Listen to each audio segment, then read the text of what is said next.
It's come to my attention that all legitimate knife channels need the Ontario Rat 2 in rotation as an everyday comparison knife.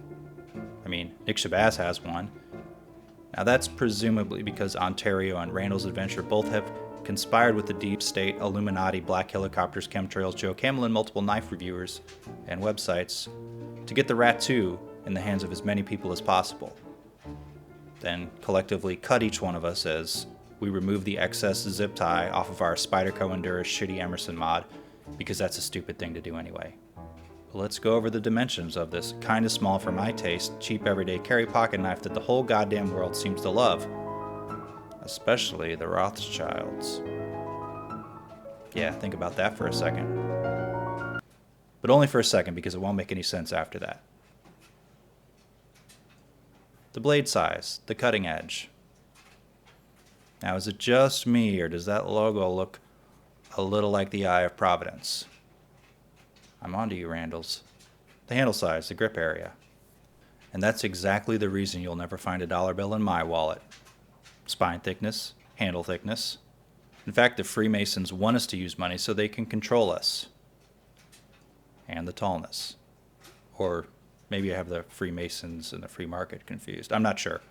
The Rat 2 is a smaller, only slightly cheaper version of the Rat 1. $30 versus $35. The Rat 1 features a flat ground drop point blade with a satin finish. Now remember, sheeple, that a flat grind refers to the way the blade steel is thinned down to make the blade profile and then the edge. Flat means it doesn't curve inward like a hollow grind or outward like a convex grind. The blade is made from AUS-8, and if you don't know about AUS-8, just Google, quote, "Why does everyone hate AUS-8?" I mean, I'm not here to tell you to hate AUS-8, I'm just connecting the dots for you so you can make up your own opinion. AUS-8, though, is a fine steel for a cheap knife. Use it, sharpen it, move on, don't complain about it. You might have to sharpen it more often than a super steel, but on the other hand, super steels have large quantities of fluoride in them, and you know better than to mess with that shit. I'd tell you to look it up, but they've scrubbed any mention of fluoride and metal off the internet. Trust me. The blade is deployed by thumb studs. It's a quick, easy deployment, but you may have trouble if you have large hands. Get your thumb in there, kind of wedge it there, flick, flick, flick. The blade pivots on phosphor bronze washers quickly, and you get good, consistent deployments with just a little bit of practice. Almost feels like a ball bearing system. Almost.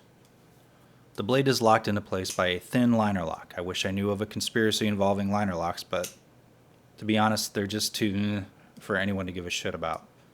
The liner covers about half of the knife tang, and it seems like it resists spine wax fairly well, which would definitely help all of those times you get into knife fights against people with large sticks trying to get the knife to fold on your hand.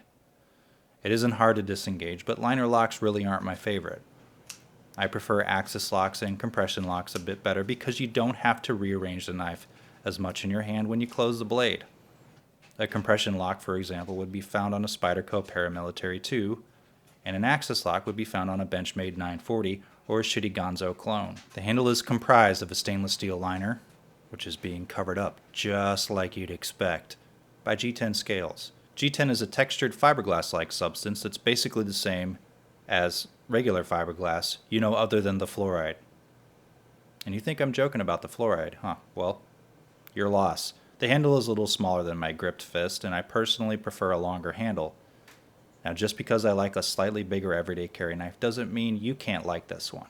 The handle is very comfortable though, and there's even a little bit of wide jimping on the blade spine to rest your thumb when cutting things for a little more traction.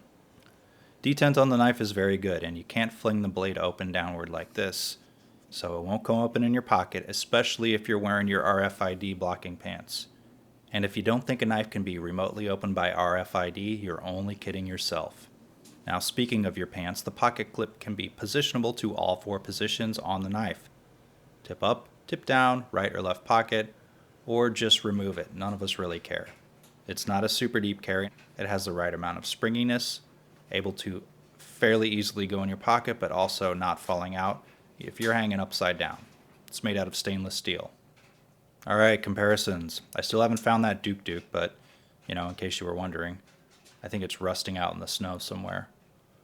First, though, let's try the $140 Steel Will Cutjack Mini. Very similar style and size, but this one's a flipper. And it's ball bearing. Still, though, it doesn't deploy a whole lot better, just a little better. You can see the Cutjack is very inspired by the Rat one. They cost more mostly because the steel, which is M390. Check out my review of this if you're interested in more of my programming. How about the Benchmade Mini Griptilian? This is about a $90 knife made in the USA with a better regarded steel. This one is still a little small for me, but it does have a nice axis lock, which I prefer. Let's look at the Spyderco Delica 4 Wharncliffe blade version. Now this one is a slower deployer with a different style of lock, which is a lockback. The handle on this has a nicer taper at the end, so even if you have larger hands, it tapers nicely inside your hand and doesn't have as large a butt. I feel like I should resign after that last sentence. It also has a 4-position clip too, so that's cool.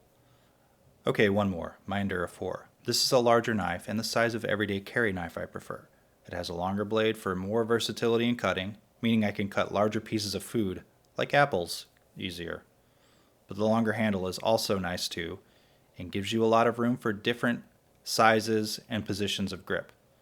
This and the Delica are both about $60 knives, or used to be before they raised their prices. And if I had to recommend a single knife here, it would probably be the Endura.